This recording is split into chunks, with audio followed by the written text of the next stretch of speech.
Pour aujourd'hui, je vous invite à Osée, chapitre 12, afin de continuer notre série de prédications, les drames d'une alliance brisée. La parole de Dieu dit, « Éphraïm m'entoure des mensonges, et la maison d'Israël des tromperies. Juda est encore sans frein vis-à-vis de Dieu, vis-à-vis du Saint fidèle. Éphraïm s'y répète des vins et poursuit les vents d'Orient. Chaque jour, il multiplie les mensonges et la violence. Il fait alliance avec la Syrie et emporte de l'huile en Égypte.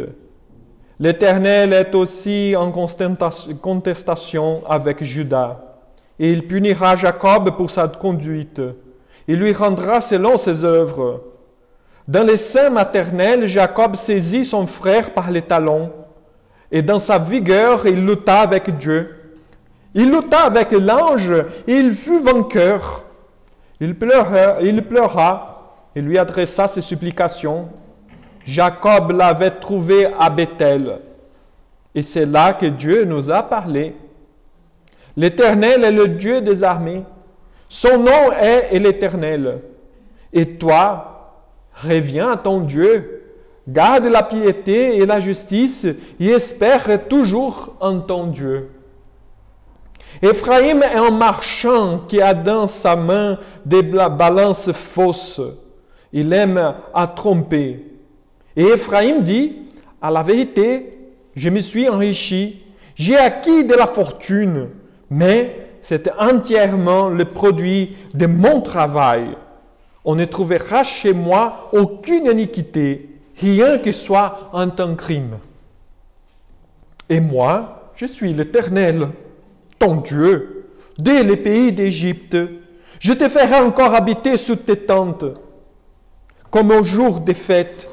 J'ai parlé aux prophètes, j'ai multiplié les visions, et par les prophètes, j'ai proposé des paraboles.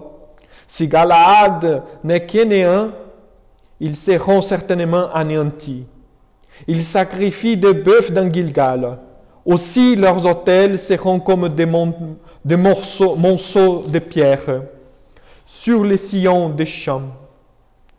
Jacob s'enfuit au pays d'Aram. Israël servit pour une femme. Et pour une femme, il garda les troupeaux. Par un prophète, l'Éternel fit monter Israël hors d'Égypte.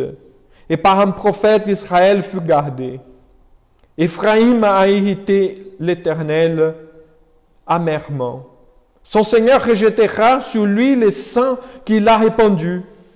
Il fera retomber sur lui la honte qui lui appartient. Amen. Et je vous invite à la prière. Notre Dieu et notre Père, nous te rendons grâce, Seigneur, car tu es bon. Tu es un Dieu d'amour et de miséricorde. Et nous te demandons, Seigneur, que tu puisses venir à notre aide, à notre secours maintenant, car nous sommes faibles et ignorants devant ta présence, devant ta parole, qui est la sagesse, qui révèle, Seigneur, les choses les plus mystérieuses qui existent. Notre Dieu, notre Père, nous te demandons humblement, donne-nous, Seigneur, ton Saint-Esprit, car il est le maître de l'Écriture par excellence. Aide-nous bien comprendre ta parole afin de la vivre et ainsi glorifier ton nom dans une vie de fidélité, de piété et de justice. C'est au nom de Jésus, notre Seigneur et Sauveur, que nous prions ce matin. Amen. Amen. Alors, nous avons vu que le livre du prophète Osée est divisé en 3 parties. Donc, nous avons vu qu'il s'agit de 3 cercles de prophétie. C'est les structures de base du prophète Osée. Le premier cercle que nous avons vu, c'est le chapitre 1 jusqu'au chapitre 3, qui va nous montrer la relation d'Israël avec Dieu. Et là, a été symbolisé par le mariage du prophète avec une femme. Nous avons vu qu'il s'agissait d'un mariage pourri, d'un mariage pas comme convient. Le deuxième cercle de prophétie du chapitre 4 jusqu'au chapitre 11, Dieu a montré les raisons par lesquelles Israël devrait être châtié. Nous avons vu lors du chapitre 10 et 11 que Dieu a fait deux comparaisons pour montrer l'origine d'Israël comme une vigne féconde et comme son enfant. Israël, comme vous avez vu, a trahi Dieu depuis le début. Maintenant, Dieu est en train de dire à Israël, « Basta, je ne peux plus. Je ne peux plus supporter tous ces mensonges, toute cette trahison, toute cette infidélité. » Alors, les prophètes Osée rouvrent un troisième cercle de prédication, de prophéties, afin de montrer comment le peuple peut encore garder l'espérance. Et ça va du chapitre 12, maintenant, que nous venons de lire, jusqu'au chapitre 14. C'est typiquement les prophètes dans l'Ancien Testament, ils travaillent comme ça. Ils annoncent le châtiment tout le temps. Ils sont en train de dire, voilà, vous avez fait mal, vous avez fait tort. Et d'un autre côté, ils annoncent aussi le pardon et l'espérance pour que le peuple puisse vivre. Au début du chapitre 12, Dieu, par la bouche du prophète, se lance au passé pour comparer Israël à son père naturel, à savoir Jacob. Le peuple d'Israël sera comparé maintenant avec Israël, le père de la nation, le patriarche. Et donc c'est pourquoi je vous invite à voir, dans la petite feuille, il y a toute ma prédication, justement, voir d'abord Israël, le patriarche, Israël, la nation ensuite. Troisièmement, l'espérance pour la nation. Et quatrièmement, l'espérance pour l'humanité. Et à partir de ces quatre thèmes, dans ce chapitre 12, on va dégager quelques conclusions pour notre vie aujourd'hui. Alors, si vous savez très bien, si vous connaissez très bien l'histoire de Jacob, j'ai dit de Jacob, le patriarche, il fut élu par Dieu avant même sa naissance. C'est ça que le texte est en train de dire. Il a attrapé les talons de son frère Ésaü, et donc depuis le ventre de sa mère, il est quelqu'un assez rousseau. Mais Dieu, dans sa bonté, et là c'est mystérieux parce qu'on ne sait pas du tout pourquoi, Dieu a préféré Jacob et non Ésaü. Malgré le fait qu'Ésaü était le fils aîné, Jacob est le fils cadet. Normalement, nous avons la préférence, à cette époque-là surtout, pour les fils aînés. Jacob devrait être refusé, et non. Ésaü, c'était quelqu'un aussi lancé à la guerre, quelqu'un bien travailleur, quelqu'un qui faisait les choses. Et Jacob était toujours Huzo. Le prénom de Jacob signifie usurpateur. Et dans la Bible, comme je vous avais déjà dit, nous donnons les prénoms pour les enfants en suivant un événement. Comme il attrapait les talons de son frère en voulant être le fils aîné depuis le ventre de sa mère, vous voyez comme Jacob, sa nature pécheresse, elle est déjà là, même en tant que petit de quelques heures de vie. Sa maman lui a donné le nom de Jacob, qui ça veut dire justement usurpateur. Parce qu'il a usurpé la place de son frère. Avec quelques heures de vie, quelques minutes même. Hein. Et tout au long de la vie, la parole de Dieu nous montre qu'effectivement, il était un usurpateur. Parce qu'il a employé des ruses toujours pour réussir dans sa vie. Vous voyez que la Bible ne cache pas les défauts de ses héros. Hein? Justement parce que la Bible n'est pas un livre humain pour raconter les gloires des êtres humains. La Bible est un livre divin qui raconte l'histoire de la rédemption. C'est pourquoi l'Église, l'Écriture n'a pas aucun empêchement de montrer la plus profonde corruption de ces personnages. Néanmoins, Dieu l'a conduit dans toutes ses ruses jusqu'au moment qui lutta contre l'Éternel? Je parle de Jacob. Dieu a justement conduit Jacob depuis son enfance jusqu'au jour qu'il doit passer par les gués de Jabok. Et là, il va trouver un ange. Il lutta contre l'Éternel dans les gués de Jabok. Jacob, à ce moment-là, il va lutter, il lutta avec hardiesse et force. Mais ce n'est pas possible de vaincre Dieu. C'est ça que notre texte de Osée chapitre 12 dit. Il lutta contre Dieu dans les gués de Jabok. Vous voyez que Jacob est quelqu'un très courageux dans ce sens. Le texte de Genèse nous dit qu'il lutta pendant toute la nuit. C'était une lutte assez difficile. Et en plus, pour tenir pendant une nuit entière dans une lutte, c'est quelqu'un vraiment qui a la force.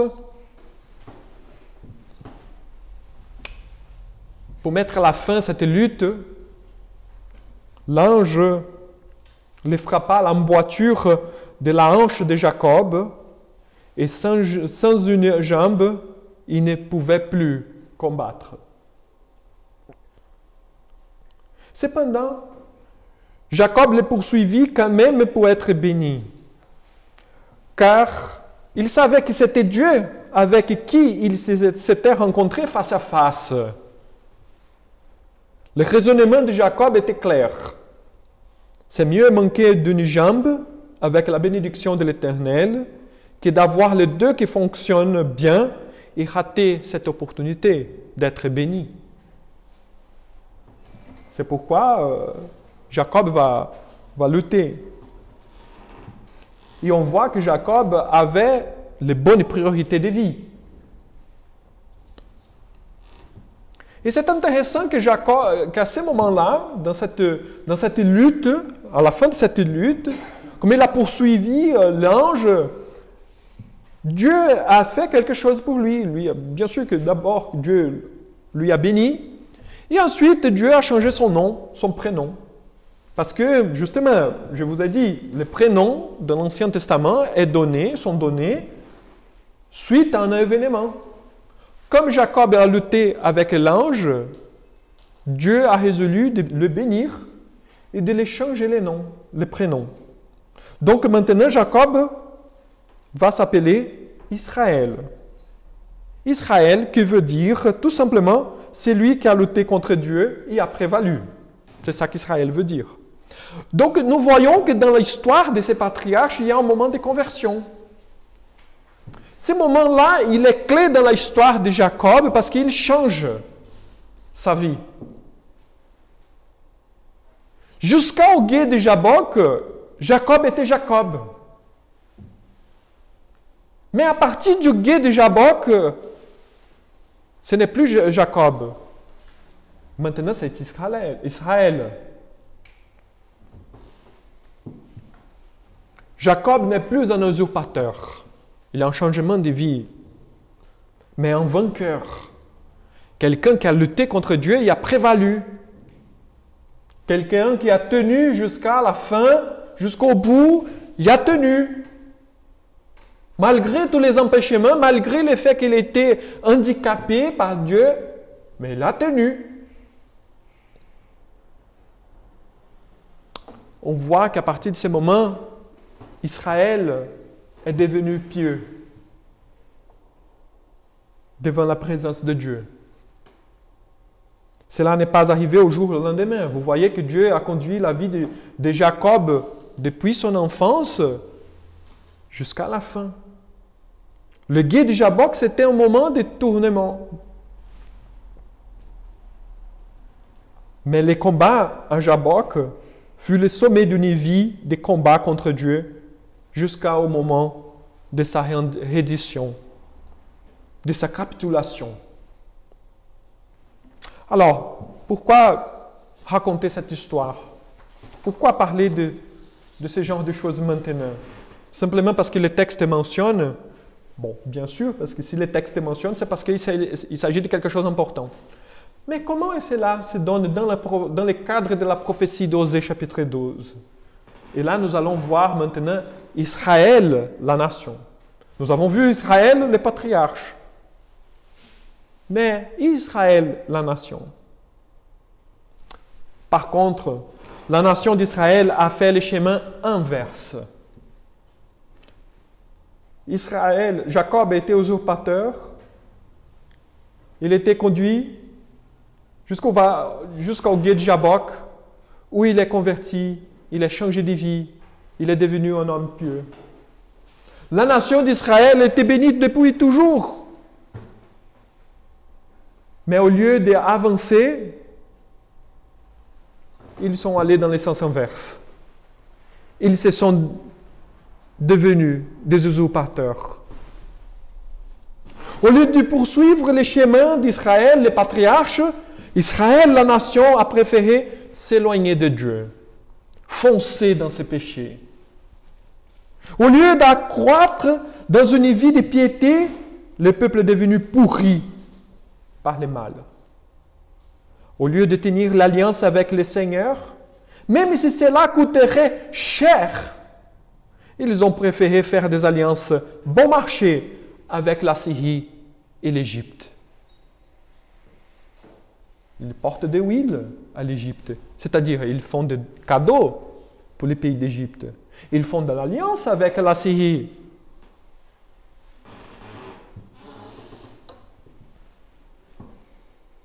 Israël, la nation, a préféré faire des alliances bon marché. La nation est devenue impie. Elle a oublié son élection divine et elle s'est livrée au péché. Elle s'est livrée à elle-même. On va faire ce qui nous plaît. Et en effet, ils ont fait fortune, comme dit les textes du prophète. Comme je vous ai dit tout à l'heure, depuis le début de cette prophétie d'Osée, du livre d'Osée, Israël passait par un moment de prospérité. Israël, le prophète est en train de dire, vous voyez, vous faites des bêtises. Pourquoi des bêtises si nous sommes bien? Quelle est notre bêtise? Le prophète un peu... il a un problème dans sa tête. On dirait un problème psychologique. Ils ont été riches. Ils ont fait des fortunes. Israël était très prospère. Super bien. Tout se marchait très bien. Mais ils se sont détournés de l'Éternel. Ils se sont allés vers l'Égypte et la Syrie. Ils se sont allés vers eux-mêmes. Ils préfèrent être paix par la Syrie et par l'Égypte et non par l'Éternel, le Dieu qui les a sauvés depuis le début. Mais on peut poser la question, quel est le péché de la nation? Mais quel est le mal, André? Je peux vous donner une réponse très simple et directe. Simplement parce que la nation a brisé l'alliance.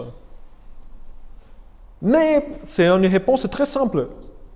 Et on va essayer de dégager quelque chose. Comment a-t-elle brisé l'alliance? Et là, je vous donne une réponse plus complexe qui se trouve dans notre texte du chapitre 12. Le prophète a dit, par la tromperie et la fraude, verset 1.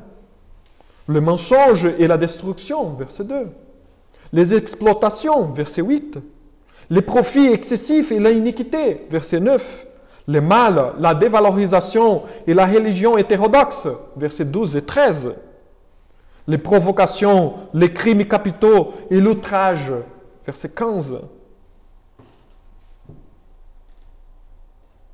Et là, une chose qui nous arrive maintenant. Je vous pose la question.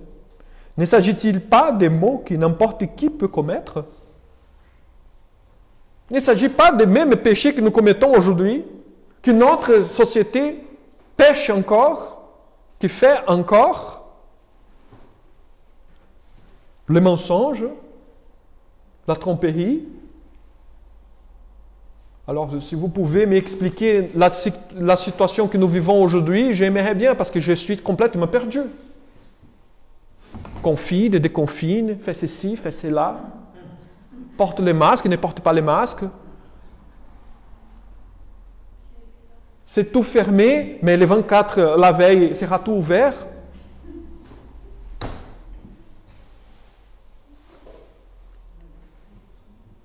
Est-ce que les gens nous parlent de la vérité? Ou est-ce qu'il y a la fraude encore? Les mensonges, la destruction? Combien nous allons nous endetter pour l'année prochaine? 110, 115% du PIB? Combien de générations vont payer cette dette que nous sommes en train de faire maintenant? Vous voyez que la chose continue.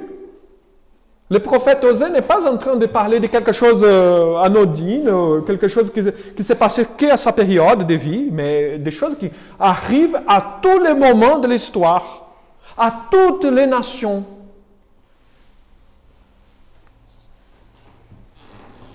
Les profits excessifs. On ne pense que l'argent aujourd'hui. Bon. Les crimes capitaux.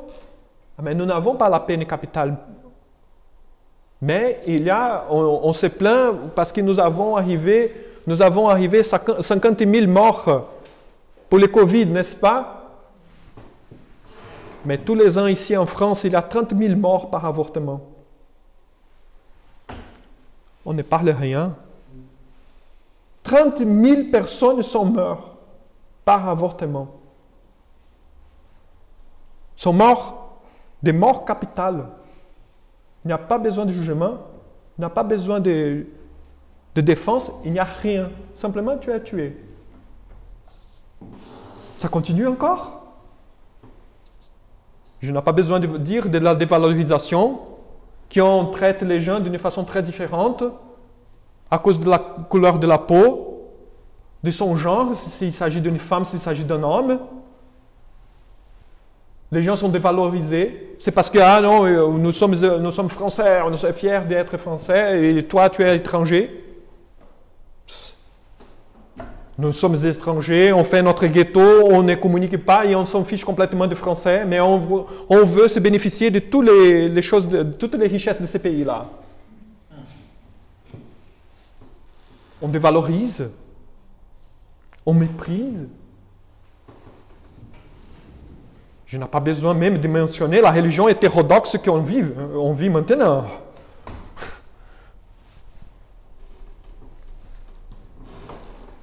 Ne s'agit-il pas des péchés que nous voyons souvent autour de nous dans notre société, dans notre famille, ou que nous commettons nous-mêmes? Je ne suis pas en train de dire que je ne fais pas ce mal-là. Tous ces mots-là. Moi, je fais aussi. Je suis corrompu. Je ne suis pas en train de pointer les doigts ici. Tu fais ceci, tu fais cela. Moi y compris.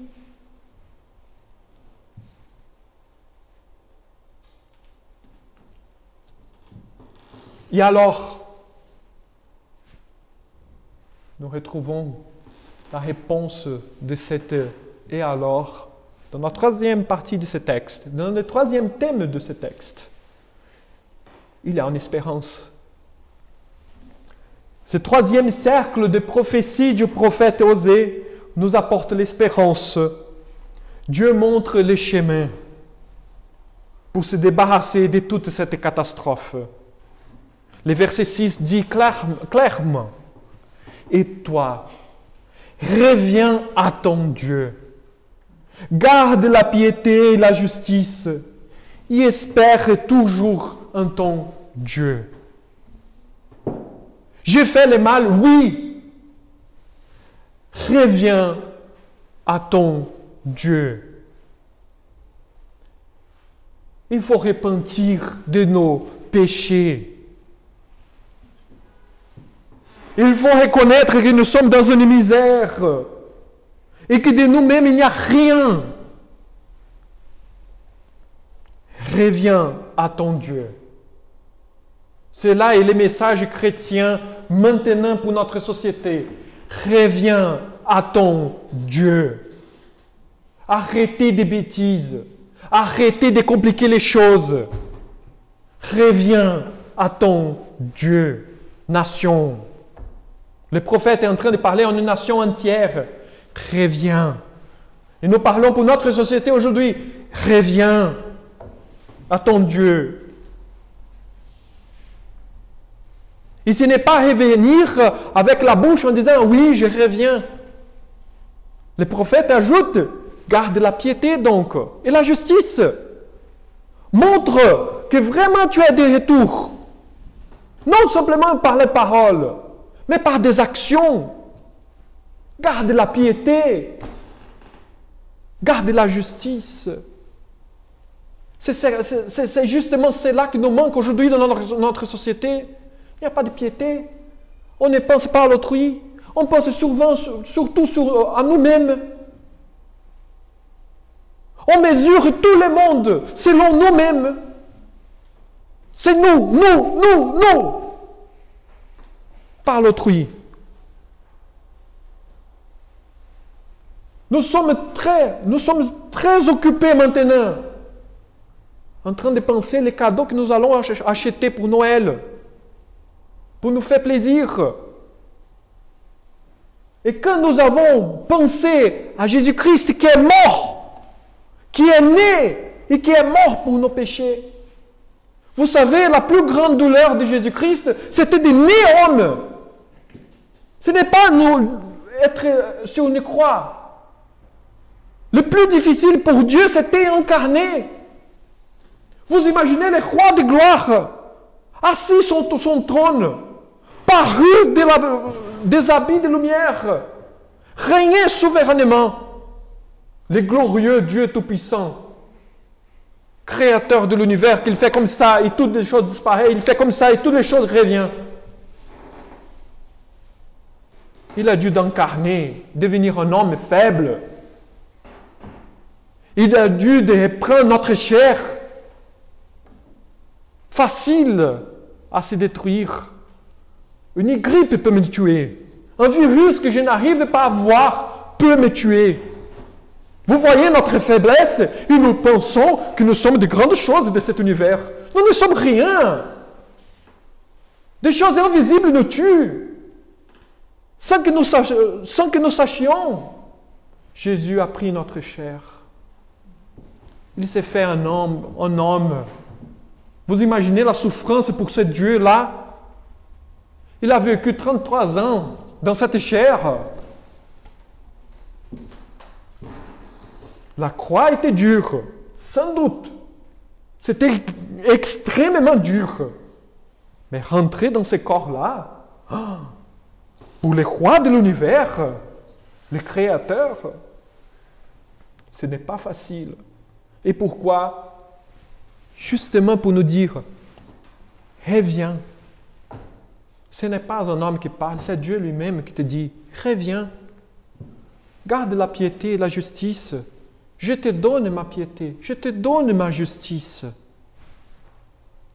Espère toujours en Dieu. Parce que ce Dieu-là t'a sauvé. Ce Dieu t'a fait sortir de l'Égypte. Il t'a pris par ta main. Il t'a conduit depuis le ventre de ta mère. Il a pris soin de toi dans tous les instants de ta vie. Même les plus douloureux, il était là. Reviens à ton Dieu. C'est pourquoi il s'agit d'un verset très fort dans ce texte du chapitre 12, qui montre clairement comment marcher avec le Seigneur. Il n'y a pas de secret. Il ne doit pas faire ceci, faire cela, on va des rituels à faire. Non, reviens.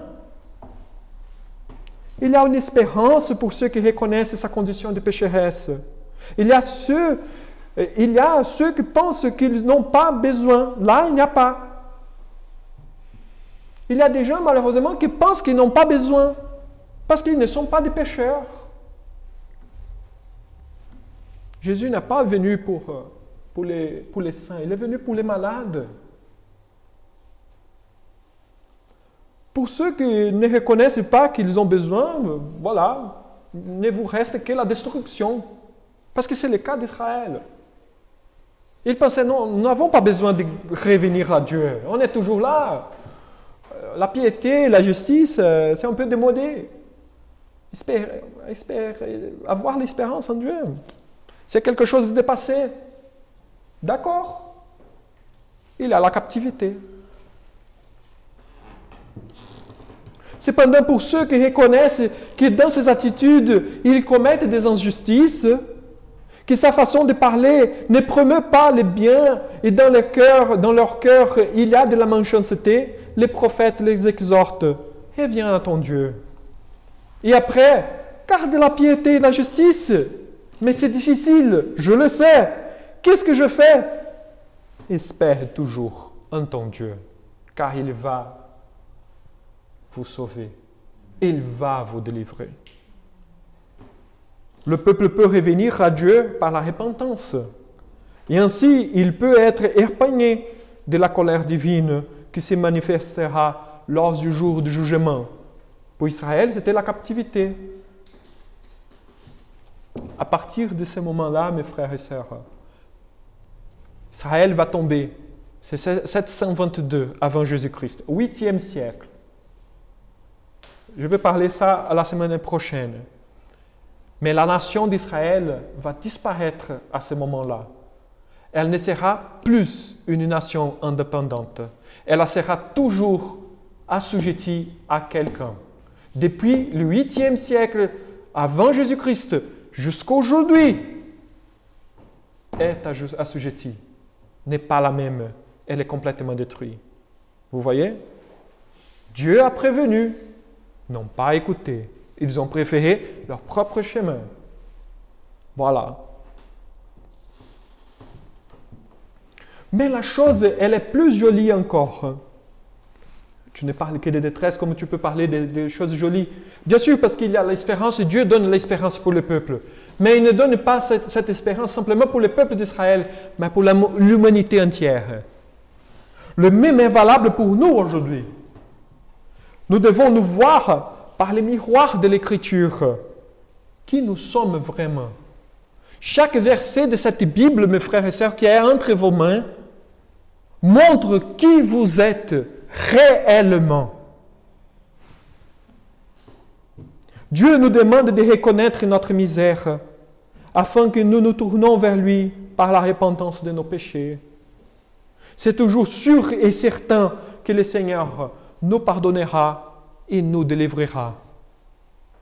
Au lieu d'essayer de bricoler un évangile ou une manière de vivre la foi chrétienne ou d'avoir une relation avec Dieu, croyons en Christ seul.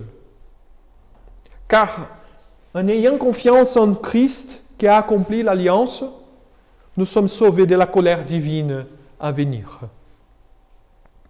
Ne nous trompons pas, et là je vous assure, un jour, toutes les personnes seront devant Dieu pour régler ses comptes. Comme Israël a dû régler ses comptes devant le tribunal divin. Ils sont allés à la captivité. C'était simplement une annonce. Ce n'est pas au hasard que cet événement, il est là dans notre Bible.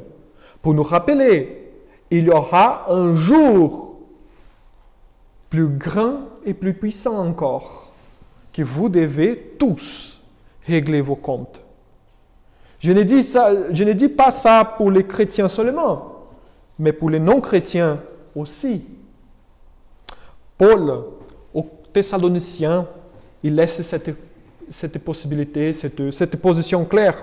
Lorsqu'il a prêché l'évangile à Thessalonique, en 1 Thessaloniciens, chapitre 1, verset 9 et verset 10, Paul nous dit, « Car on raconte à notre sujet quel accès nous avons eu auprès de vous. »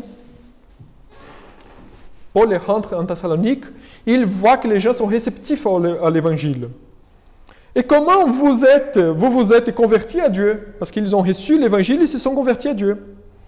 En abandonnant, et comment ils se sont convertis à Dieu? En abandonnant les idoles pour servir les dieux vivants et vrais.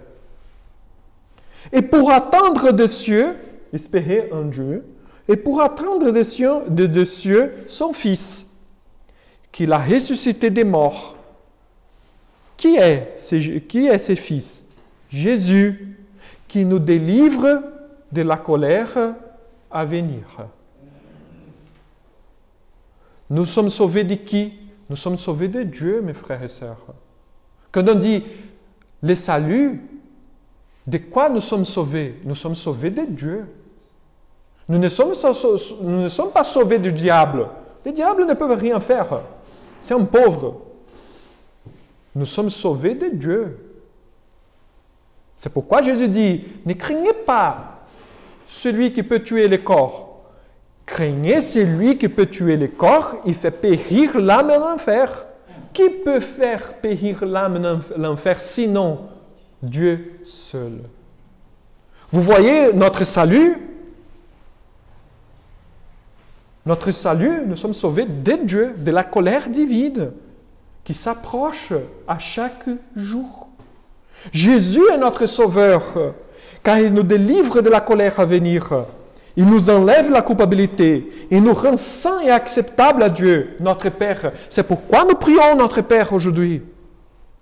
Nous sommes devenus des enfants de Dieu par Jésus-Christ seul. Même si tout au long de cette vie, nous allons subir, mes frères et sœurs, des épreuves comme Jésus nous a prévenus dans l'Évangile. En Marc chapitre 13, il nous a dit, vous serez haïs de tous à cause de mon nom.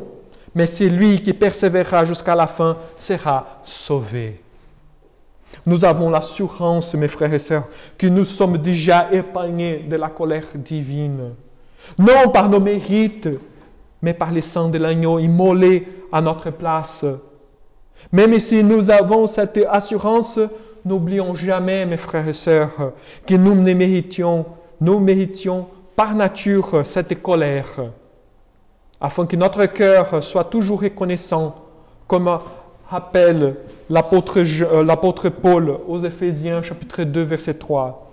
Nous tous aussi, dit Paul, nous étions de leur nombre, et nous vivions autrefois selon les convoitises de notre chair, accomplissant les volontés de la chair et de nos pensées, et nous étions par nature des enfants de colère comme les autres. Vous voyez que l'apôtre Paul est en train de décrire exactement la situation du prophète Osée. Nous tous, nous étions de leur nombre. Nous tous vivions autrefois selon les convoitises de notre chair. Et c'est là est le péché d'Israël. Et pour ces péchés, Dieu promet justement le salut en Jésus-Christ seul. Afin de conclure cette prédication, mes frères et sœurs, je voudrais souligner que notre Dieu est justice et amour.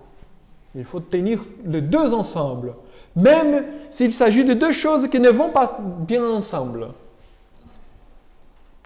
Les actions de chaque être humain dans cette planète possèdent des implications qui dépassent même cette existence. Dieu avait parlé par la bouche du prophète à la nation d'Israël pour suivre les modèles de Jacob, les patriarches. Israël devrait faire le même afin d'expérimenter la grâce et la miséricorde. Néanmoins, la grâce et la miséricorde divine ont été manifestées effectivement lors de la naissance de Christ, qui est venu non seulement secourir un peuple spécifique, mais tous ceux qui reconnaissent leur misère et se confient en Dieu pour leur justification. Nous sommes tous coupables devant le tribunal divin. Et cela est juste. C'est pourquoi je dis, justice et amour ne sont pas deux choses qui vont ensemble. Nous tous, nous avons brisé l'alliance. Nous tous, au lieu de vivre en reconnaître que Dieu existe et vivre une vie selon sa parole, nous avons brisé l'alliance et nous avons préféré faire à notre façon.